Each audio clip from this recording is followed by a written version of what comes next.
میرے پیارے آقا صلی اللہ تعالی علیہ وسلم کے پیارے دیوانوں، حضرت امام اعظم ابو حنیفہ رحمۃ اللہ تعالی علیہ کے عظیم شاگرد رشید اور عظیم فقیہ، عظیم محدث، جنہیں دنیا عبداللہ ابن مبارک کے نام سے جانتی ہے، میں ان کی زندگی کا، ان کا حج کا واقعہ آپ کی سماعتوں کے حوالے کروں گا انشاءاللہ۔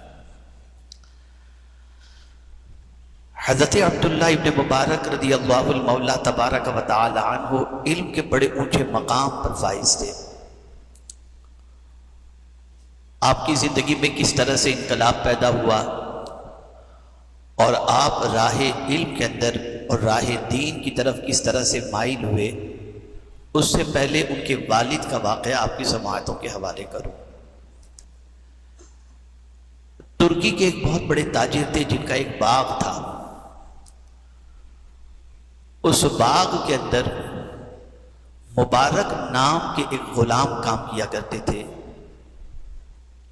باغ کے دربان تھے، باغبانی کیا کرتے۔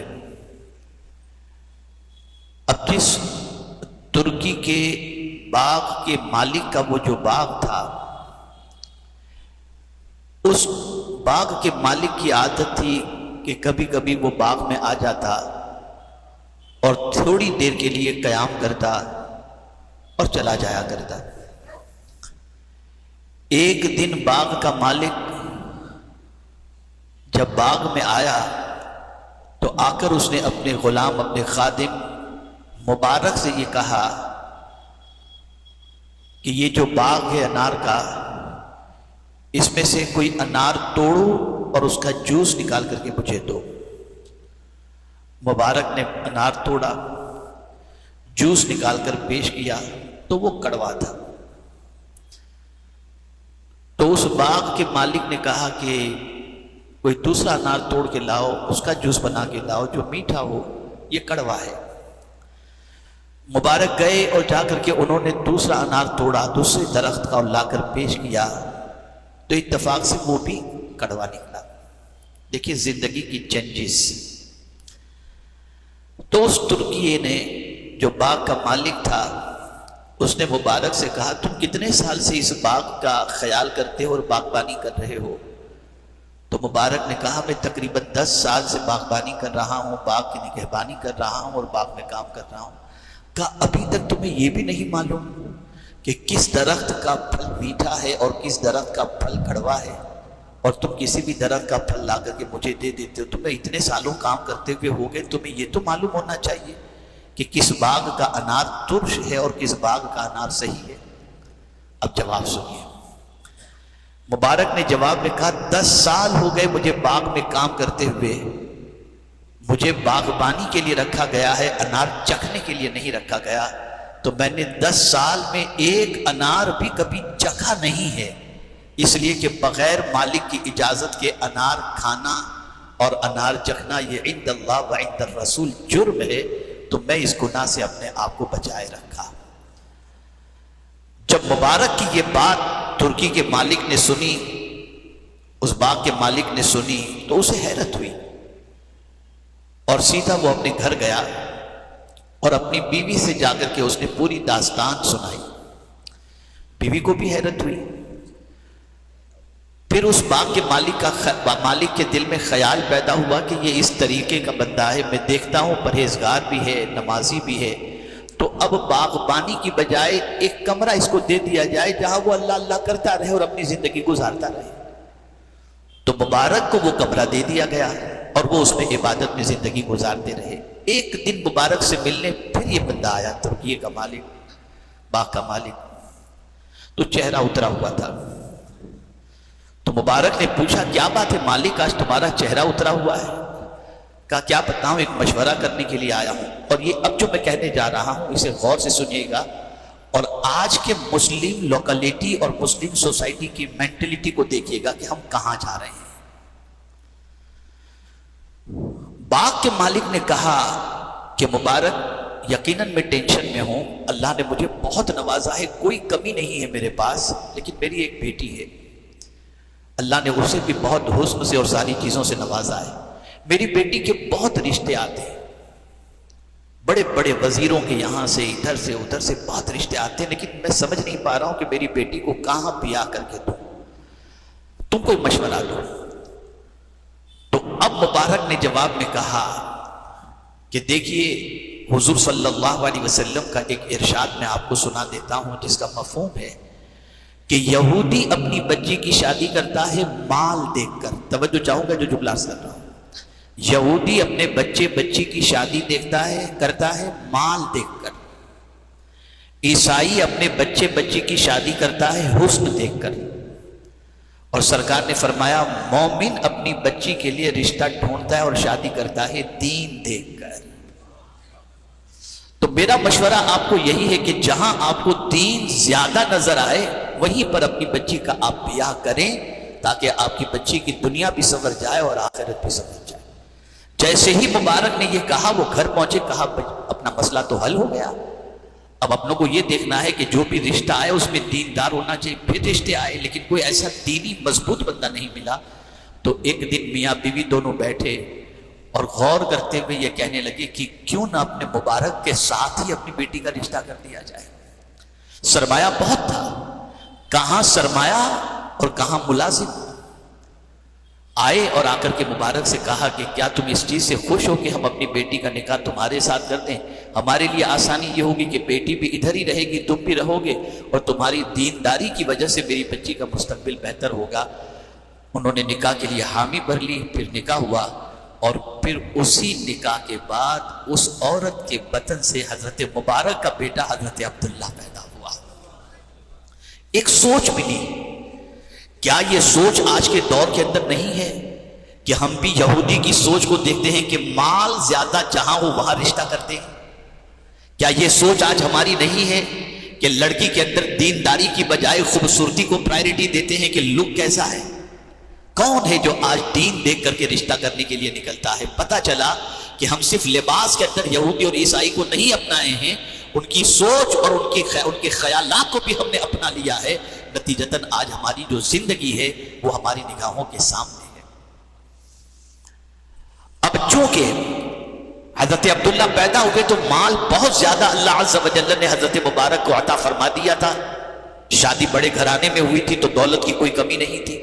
اب یہی حضرت عبداللہ جیسے بڑے ہوتے ہیں تو ابھی اس تقویٰ کے راستے پر، دین کے راستے پر، سنتوں کے راستے پر اتنا نہیں آئے تھے، اور تھوڑا سا کھیل کود اور تفریح کی عادت تھی۔ ان کے والد کو ہمیشہ ٹینشن رہتا کہ میرا بیٹا بھی تقویٰ کے راستے پر آ جائے، دین کے راستے پر آ جائے، لیکن عمومی طور پر جب بچوں کو ماں باپ کی طرف سے بغیر محنت کے دولت کی فراوانی مل جاتی ہے تو بچوں کے قدم کے بہکنے کے امکانات زیادہ ہوتے ہیں۔ جو لوگ اس فکر میں دولت جمع کرتے ہیں کہ میرے بچے کو آگے پریشانی نہ ہو اور سونے کی چمچ کے اندر میرا بیٹا کھاتا رہے اور آرام سے زندگی گزارتا رہے، ان کو سب سے پہلے اس بات کی فکر کرنی چاہیے کہ میرے بیٹے کو میں اتنے اخلاق اور عادات اور کردار سے آراستہ کر دوں کہ میرا بیٹا میرے مرنے کے بعد دین سے نہ بہک سکے۔ دولت تو آپ چھوڑ کر کے مرو گے، لیکن اگر اس کے پاس کردار اور اخلاق نہیں ہوگا تو یہی دولت اس کو برائی کے راستے پر لے کر کے جائے گی۔ حضرت عبداللہ ابھی اس راستے کے مسافر نہیں بنے تھے۔ ایک دن غیب سے آواز ان کے کانوں میں آتی ہے ایک آیت کی، کہیں جا رہے تھے کسی سے سن لیا، الم یأن للذین آمنوا ان تخشع قلوبہم لذکر اللہ، کیا ایمان والے کے لیے وہ وقت نہیں آیا کہ اس کا دل اللہ عز و جل کے ذکر سے خشیت پذیر ہو جائے؟ بس وہیں پر انہوں نے کہا لبیک، میرے لیے دن آ گیا، ایمان والے کے لیے اب وہ وقت آ گیا۔ انہوں نے توبہ کی، اپنے والد سے کہا کہ مجھے کہیں جانا ہے، کچھ رقم دیجیے۔ ان کے والد نے 30,000 اس زمانے کے درہم انہیں عطا فرمائے اور فرمایا جاؤ، اور تجارت کے لیے دیے کہ جاؤ بیٹا تجارت کرو، 30,000 درہم لے کر تم جانا چاہتے ہو تو۔ اب یہ 30,000 درہم لے کر کے گئے۔ اب جب گئے تو 2 سال کے بعد واپس آئے تو نہ کوئی نفع ان کے پاس تھا، نہ کوئی کیپٹل ان کے پاس تھی، نہ کوئی مال تجارت تھا۔ ان کے والد نے کہا بیٹا تم خالی ہاتھ آئے ہو، وہ 30,000 ہوئے کیا؟ تو حضرت عبداللہ نے جواب میں عرض کیا، ابا جان میں نے ایسے راستے پر خرچ کیا ہے جس راستے پر خرچ کرنے سے دنیا بھی بہتر ہو جائے گی اور آخرت بھی بہتر ہو جائے گی۔ انہوں نے فرمایا بیٹا کس راستے پر خرچ کیا؟ کہا حضور میں نے اپنے پیسے کو علم حاصل کرنے میں خرچ کیا. میں نے کئی علماء کے پاس جا کر بیٹھا, ان کی میں نے خدمت کی, ان کو نذرانہ پیش کیا, اور ان سے میں نے 2 سال کے اندر کئی علماء سے میں نے علم حاصل کیا. ان کے والد کو بڑی مسرت ہوئی اور اپنے دل کے اندر سوچنے لگ گئے کہ اللہ تعالیٰ نے میرے بچے کو بڑے علم سے نوازا اور بڑی عظیم دولت سے نوازا.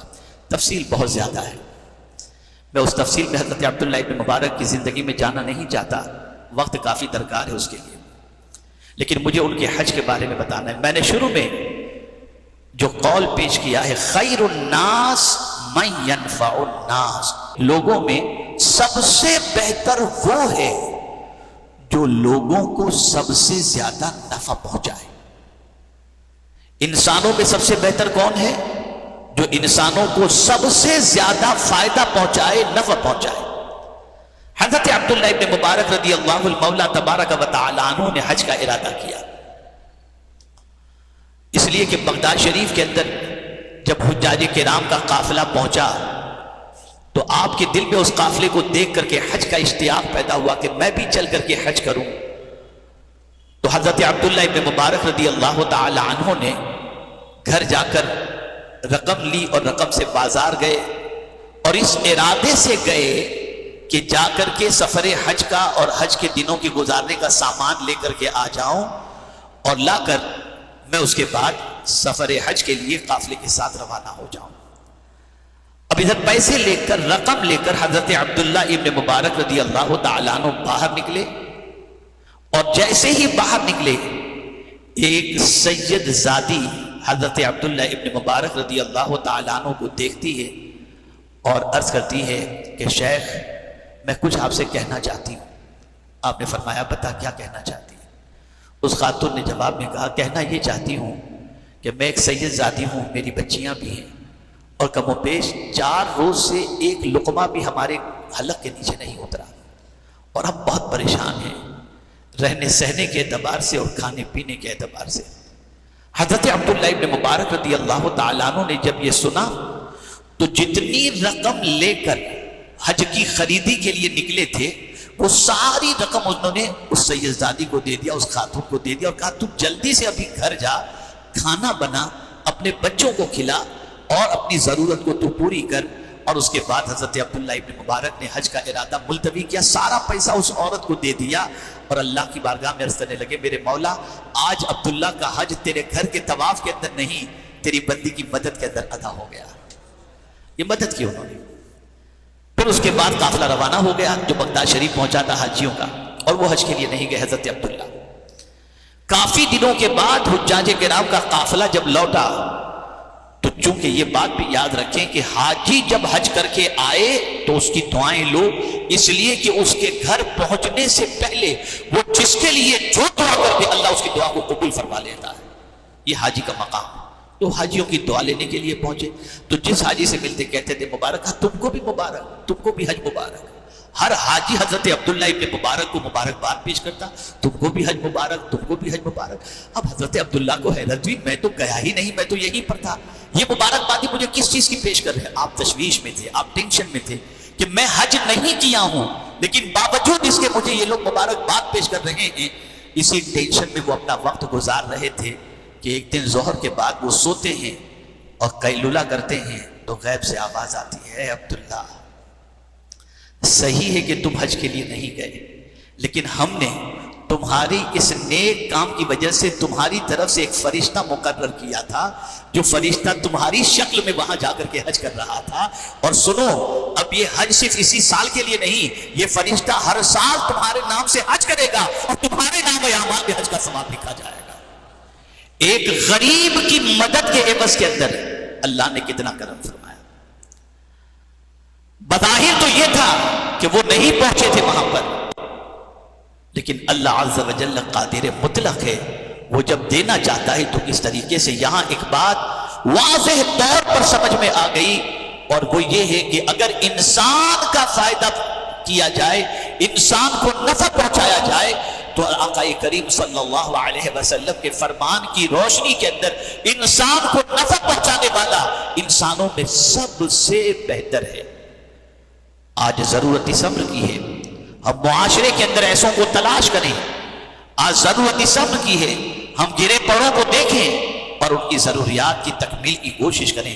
اگر حج فرض ہے ضرور ادا کریں, حج نفل ہے اور کوئی ضرورت مند آ جائے تو کوشش کریں ان کی ضرورت بھی پوری کریں اور حج بھی ادا کرنے کی کوشش کریں. اس لیے کہ یاد رکھیں, میں ایک بہت عظیم نکتہ آپ کے سامنے عرض کر رہا ہوں. میں خود اپنا ذاتی تجربہ ابھی 3 دن پہلے کا میں آپ کو بتا رہا ہوں, 3 دن پہلے کا یا 4 دن پہلے کا ذاتی تجربہ.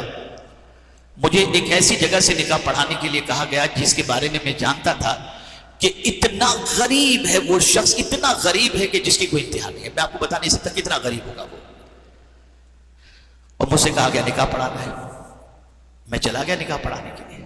ایک ہی نیت تھی, بس یہ بندہ خوش ہو جائے, یہ غریب خوش ہو جائے. میرا ایک مسئلہ ایسا تھا ایک بیماری کا, ایک صاحب کے حوالے سے, جس کے لیے 8 مہینے سے کوشش کی جا رہی تھی کہ ان کی اس بیماری کے اندر افاقہ ہو اور طبیعت ان کی ٹھیک ہو. لیکن 8 مہینے کی محنت و مشقت کے باوجود بھی ان کی طبیعت کے اندر کوئی فرق نہیں پڑ رہا تھا. اور یقین مانے اس غریب کا نکاح پڑھا کر اس کی حالت ایسی تھی, جب میں نے اس کا نکاح پڑھایا وہ اپنے آپے میں نہیں تھا. وہ کبھی ادھر جاتا تھا, کبھی ادھر, کبھی اس سے, کبھی یوں, یعنی اتنا خوشی سے, بالکل جس کو کہتے ہیں خوشی سے باولا بن گیا تھا, ایسی پوزیشن اس کی ہو گئی تھی. لیکن اس کی خوشی, جیسے ہی وہ خوش ہوا وہ غریب, اس کے بعد میں اپنے کمرے میں جب پہنچا تو مجھے میسج آ گیا تھا کہ وہ طبیعت الحمدللہ کافی سدھار اور کافی فرق اس کے اندر پیدا ہو گیا. ایک بات کو ہمیشہ یاد رکھیں, غریب کو خوش کریں اللہ تم کو خوش کر دے گا. یہ بات ہمیشہ کے لیے یاد رکھنا. کوئی مسئلہ ہو جائے تلاش کرو غریبوں کو, جا کر کے ان کو خوش کرو. اگر ان کا دل خوش ہو گیا تو مصطفیٰ جان رحمت بھی خوش ہو جائیں گے, اللہ عز و جل بھی راضی ہوگا. اسی لیے حضور صلی اللہ تعالی علیہ وسلم ارشاد فرماتے احب الاعمال بعد الایمان باللہ ادخال السرور فی قلب المسلم. اللہ پر ایمان لانے کے بعد جو عمل اللہ کو سب سے زیادہ پسند ہے وہ یہ ہے کہ تمہاری وجہ سے کسی مسلمان کے دل میں خوشی دوڑ جائے. یہاں غریب امیر کی تخصیص نہیں, مسلمان کو خوش کرو. ادھر ان کو تم خوش کیے مولا تم سے خوش ہو جائے.